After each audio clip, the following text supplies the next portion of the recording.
There were two moments in the history of the condition well, actually three when you count the fact that I had to give up the store. There were three sad moments. Most of it was great times, great fun. But one was when I walked in and Joan wanted to tell me that they were killing Superman. DC was killing Superman. I said, no, that's impossible. They can't do that. Then a few years later, I walk into the store and she looks at John and he looks at her and she goes, well, you tell them. Oh, you tell them. And they couldn't tell me they were selling the store. And I was devastated. But then we lucked out. Richie and his family bought Mint. And things just got better and they kept going. And then I got a hold of the store for 8 years. And it was fun. It was a grand time, I thought. But yeah, that's my introduction to Mint Condition Comics. Yeah, no, that was, I mean, I think we all have great memories of the store. I mean, I remember when, like, I thought Mint was, like, done when the fire happened. I was like, what? Is the Mint Condition had a fire? I was like, it's gone. And then I remember her telling, I think she also like might have told me they were selling the store, but I think I don't remember her saying like if they had officially had a buyer when they told me. They might have just said they were selling the store. And then one day I walked in and Richie was like, I guess they were doing the handoff. Looking back at that time, it's been, it was all good memories, like you said. She told me, she started to placate me when she saw how irritated I was or how just disappointed. She says, no, we're selling to this really nice family. They've been in town forever. They own Anthony's World of Carpets. You must know them. I said, well, yeah, I've been in that store. I think I know who you're talking about. And I think I've met them at Harbor Harbor Fest. So yeah, I think I know who these Garofalo people are. And she was so relieved when she told me that.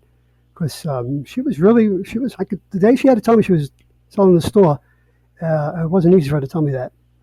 But I gotta be honest here. So there are a number of game stores here in St. Louis now that I'm big into board games. And also, there's still a lot of card games out there. Magic is still a thing. Pokemon is still a thing, both of which I played when I was at Mint Condition and then working at Mint Condition. But a lot of those things have not stuck. I've mostly given up video games. I don't play Magic or Pokemon anymore. And there are a lot of game stores here that like I'll walk into, but I don't go to play games there. And I don't feel any necessarily like attachment to supporting them.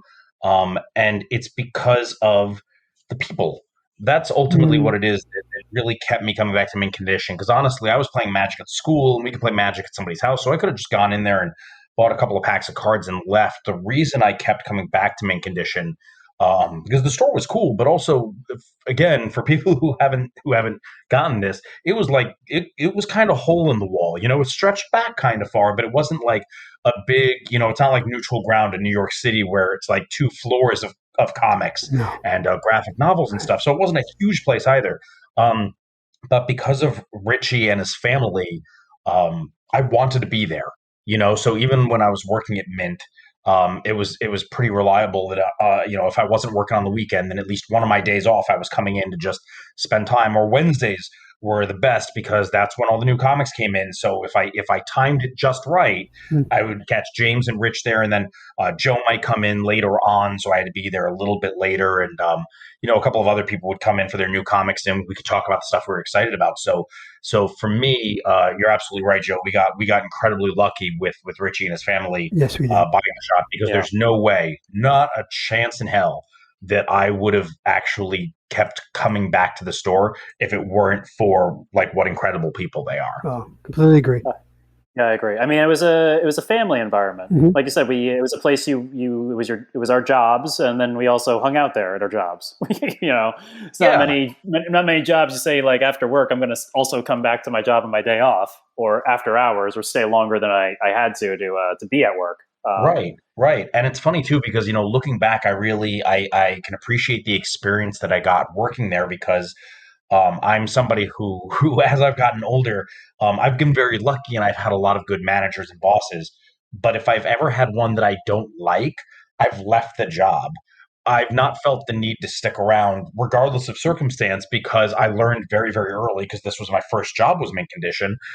I learned very, very early that there's no reason that my supervisor can't teach me and treat me with respect, because that was the treatment that I got from Rich and his family and everybody who worked at Mint. So I was very, very fortunate that I got a lot of like personal benefit, not just being a gamer, not just reading comics, but I really learned that this is what a good and comfortable work environment could and should be. And so that really informed a lot of my employment decisions later, for which I'm grateful. But I wouldn't have known that until, looking back on it, however many, 20 years later. Yeah, absolutely.